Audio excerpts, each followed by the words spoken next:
Sharing is caring. दोनों भाई नाश्ते की टेबल पर बैठे थे।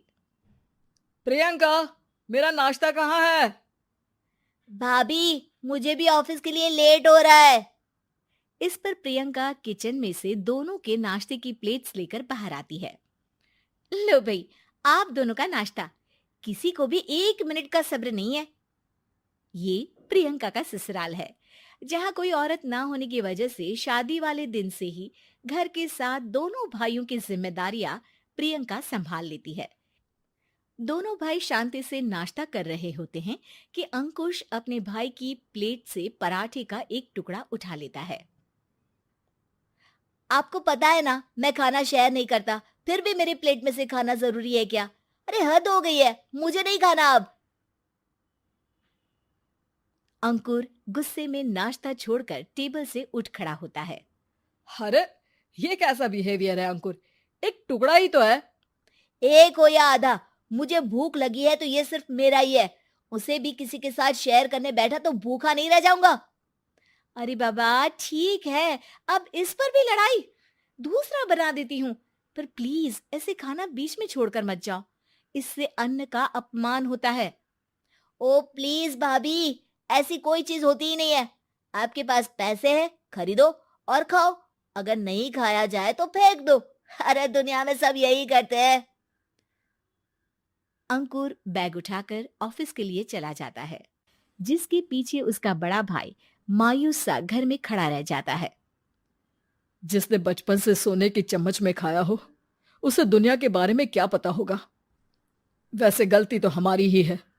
अगर कभी बचपन में ही सही गलत का फर्क सिखाया होता तो आज ये हाल नहीं होते। आप फिक्र क्यों करते हैं जी? भगवान है, वो जो भी करता है सबकी भलाई के लिए ही करता है। और जब वो चाहेंगे तो अपनी तरह से अंकुर भैया को भी सब कुछ सिखा देंगे। पत्नी की बात पर विश्वास कर अंकुश भी ऑफिस चला जाता है। सुबह से दोपहर होती है और अंकुर लंच करने ऑफिस के पास वाले रेस्टोरेंट में पहुंचता है, जहां वो एक साथ बहुत सारा खाना ऑर्डर कर देता है। सर, क्या कोई आपको ज्वाइन करने वाला है? नहीं तो क्यों? अब कुछ नहीं सर, ऐसे ही। वेटर चला जाता है और कुछ देर में अंकुर का ऑर्डर लेकर वापस आता है, जिस पर अंकुर सब डिशेस में से थोड़ा थोड़ा खाकर बाकी ऐसे ही छोड़कर बिल देकर चला जाता है। वाह भगवान, तेरी माया। कहीं कोई एक एक टुकड़े के लिए तरसता रहता है और ये 5 लोगों का खाना ऑर्डर करके एक का भी पूरा नहीं खाते। पैसे वालों की माया। वेटर टेबल साफ कर बचा हुआ सारा खाना लेकर रेस्टोरेंट के पीछे घूम रहे बच्चों के पास पहुंच जाता है, जिसे देख बच्चों के चेहरे खिल उठते हैं। वाह, आज इतना सारा खाना आया। थैंक यू भैया। भगवान आपको खाने की फैक्ट्री बना दे। अगर ये फैक्ट्री मेरी होती तो तुम लोगों को कभी किसी का झूठा बचा हुआ खाना नहीं खाना पड़ता। चलो तुम लोग खाओ, पर ध्यान रखो किसी को पता ना चले, नहीं तो मेरी नौकरी चली जाएगी। इसी के साथ दिन बीतता है और रात को दोनों भाई एक साथ घर पहुंचते हैं। कुछ देर में सब डिनर करने बैठते हैं, जहां अंकुश अंकुर को समझाने की कोशिश करता है। अंकुर, अगर हमें लाइफ में सब कुछ मिला है, इसका ये मतलब नहीं कि तुम उसका गलत फायदा उठाओ, बल्कि तुम्हें उसकी मदद से दूसरों को भी मदद करनी चाहिए। भैया, जिनके पास नहीं है उनकी वजह मैं तो नहीं ना। और ऐसे बहुत लोग हैं जिनके पास सब कुछ है। इसलिए अगर मैं एक इंसान कुछ नहीं करूंगा तो कोई फर्क नहीं पड़ने वाला।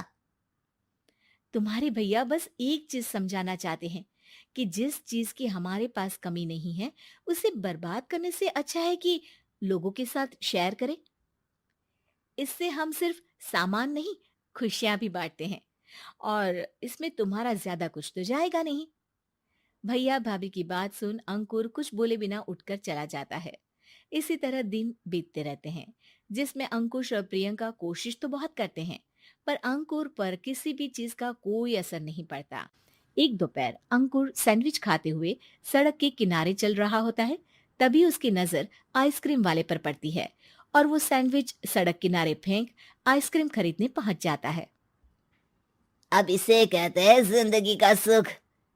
जैसे ही अंकुर आइसक्रीम लेकर पीछे मुड़ता है, तो एक आदमी को सड़क से वही सैंडविच उठाते हुए देखता है। वो आदमी बहुत कमजोर, गरीब, जैसे बहुत दिनों से खाना ना खाया हो वैसा लग रहा था। अंकुर उसके पास जाकर खड़ा हो जाता है। उसे देखकर आदमी सैंडविच अंकुर की तरफ कर देता है। आपको भी खाना है क्या? क्या हम इसे आधा आधा कर ले? मुझे बहुत भूख लगी है। वो मेरा ही झूठा सैंडविच है। तुम दूसरा खरीद कर क्यों नहीं खा लेते? इसे क्यों खा रहे हो? अरे भैया, अगर खरीदने के पैसे होते तो 4 दिन से भूखा नहीं घूम रहा होता। हैं? क्या? तुमने 4 दिन से कुछ नहीं खाया, फिर भी इस आधे सैंडविच को मेरे साथ बांटने के लिए तैयार हो गए? क्यों? अरे भैया, पैसा नहीं है तो क्या हुआ, इंसानियत आज भी उतनी महंगी नहीं हुई, और ना ही उस पर अमीर गरीब का टैग लगा है जो हम उसे रख ना सके। पर अफसोस, आजकल लोगों के अंदर पोषण, खून या विटामिन से ज्यादा इंसानियत की कमी होने लगी है। आदमी की बातों से अंकुर को समझ में आ जाता है कि वो आज तक कितना गलत काम करता आ रहा था। इसके बाद से वो अपनी किसी के साथ शेयर नहीं करने और खाने को बर्बाद करने वाली आदत को छोड़ देता है।